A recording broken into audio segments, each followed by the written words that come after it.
więc tylko się tego trzymać i na każdej zmianie, żeby każdy dać się wszystko. Można? Trenerze, podsumujmy dzisiejsze spotkanie przegrane 0-4. Celý čas sme gadali o tom, že musíme rozpočnúť ten meč, že vedeli sme, ako Slovácia nastúpi, že začali hrať pressing, že sa starali o to, aby boli družinou, ktorá prvá stavuje bránku a sa im to podarilo. Robili sme blind, robili sme druhý gól.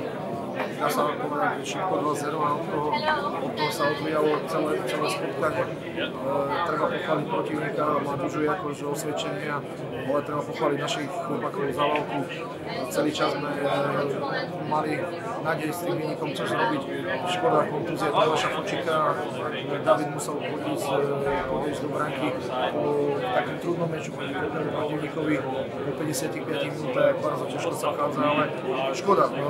Prosto mohli sme ešte vláčiť možno o punkt, možno dramatizovať to spotkanie, ale brakuje nám osvedčenie a hlavne v tých situáciách pod presiou u nás v tercie, kde kúpime rúšky, ktoré máme na kie a potom vydať, že nám brakuje osvedčenie v tých klarovných situáciách, ktoré si ťažko vypracujeme. Tam nemáme finálne riešenie, nemáme finálne podanie, aj to vykončenie je po prostu signalizované, ale to sa všetko dá zlepšiť len mečami na takomto požone, takéto letnej kategorii a proti tak dobrým družinám, jako je Slovácia. Jak wygląda sytuacja zdrowotna Tomasza Fočíka, bo to tak wyglądało niebezpiecznie, parę razy padł na lód? Myślę, że bude OK, coś sportowe zmieśnił, ale mam nadzieję, że nie ma nic poważnego. Nie chceli sme ryzykować. Jeśli chodzi o te początki tych spotkań, to przeciwnik gdzieś tam nas przyciśnie, zdobędzie bramki, a my z minuty na minutę gramy coraz lepiej i nawet w drugiej tercji mieliśmy przewagę. Treba brať podľu, s kým gráme, my sme veliki, po prostu tu je požon, kdež úplne iný.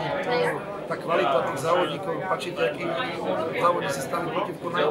Tatar Ilcov, Žel, mladý chlopak Slavkovský, ktorý je hviezdaný, že napravdu celá družina závodníci z osvedčených, respektíve z európskych dobrých líg. A my sme chlopaky z Polskej ligy, treba po prostu šťažne pačiť do ústra a povedať, jaká je pravda.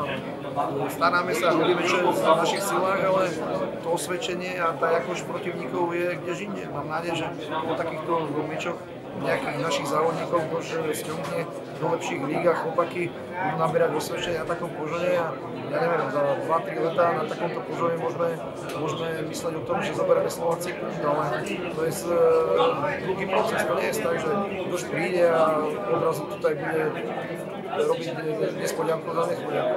Serca i zaangażowania nie można odmówić w żadnym meczu, ale ta skuteczność, gra w przewadze to chyba boli. Osvedčenie, 3 razy, 4 razy, 5 razy osvedčenie.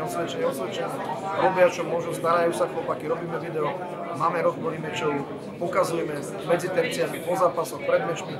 Prosto treba hrať na takom požone, aby tí chlopáky mohli prosto to osvedčenie nabrať a kde majú nabrať? V Polskej lige?